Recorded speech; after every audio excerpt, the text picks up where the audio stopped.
This is the 2009 Ford Flex. We've been driving it all day, putting you in the driver's seat so we can tell you whether it's worthwhile to test drive yourself. And I can tell you without even any concern, you should drive this vehicle. If you're looking at a 6 or 7 passenger SUV, stop where you are and try this first. Maybe looking at a different crossover, stop where you are and try this first. Mainly because it's so different. It may not be perfect for you, it may be a little underpowered, maybe you're looking for better fuel economy, but as far as design and emotion and excitement, in a class of vehicle that usually has none of the above, this definitely warrants your consideration. Power tailgate, comes up like this, goes into a nice deep carrying space here with seats that fold away. When it comes time to fill up the gas tank, just grab this, pull it aside, drop the nozzle directly in there, no cap to lift off. When you're finished, all done.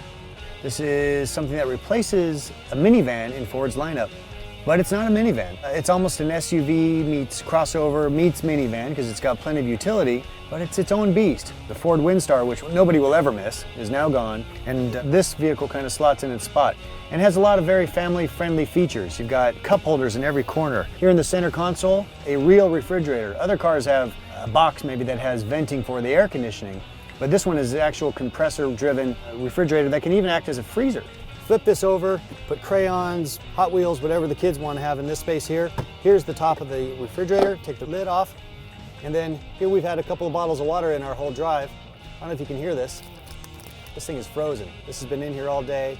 This is not just a refrigerator, but actually something that's very family friendly. But I think the thing that most impresses us about this vehicle is its driving.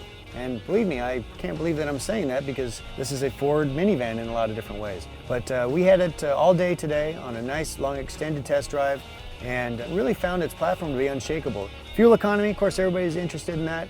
2-wheel drive versions do 17 city, 24 highway. So it's fair. But again, if you compare it to a lot of minivans and or truck-based SUVs, you'll realize that this is a really great deal.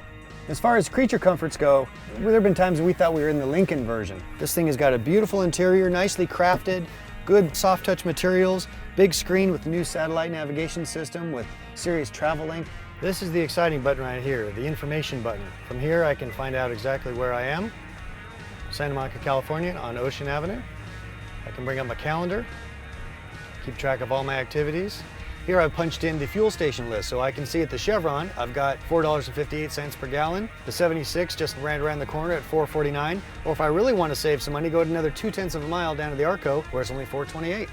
You're out with the family, decide to see a film, rather than grabbing your cell phone or the newspaper, you can see all the theaters in your local area.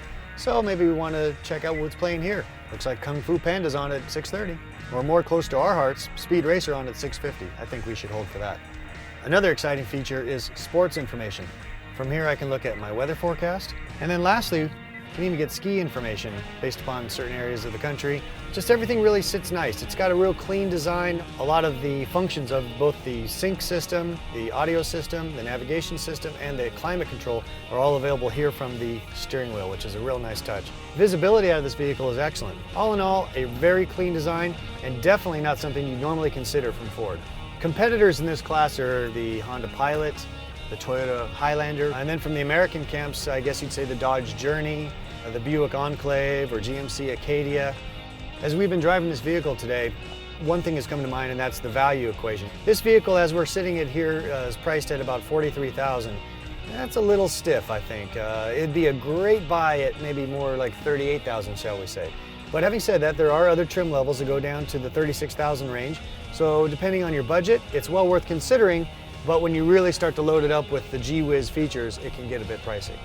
So overall, our recommendation is go out, drive it, see what you think. It's a vehicle that's going to give you a lot of emotional revenue, if you will. I mean, it's going to be a kind of vehicle that people are going to point and stare for a while because it's such a unique design. But our recommendation is if you're looking for on a purely value statement, I would probably look at the Highlander or Pilot first, maybe even the Saturn Outlook. But I think we do have to give a full thumbs up to Ford for coming to this segment with something very different, almost a segment buster in a lot of ways.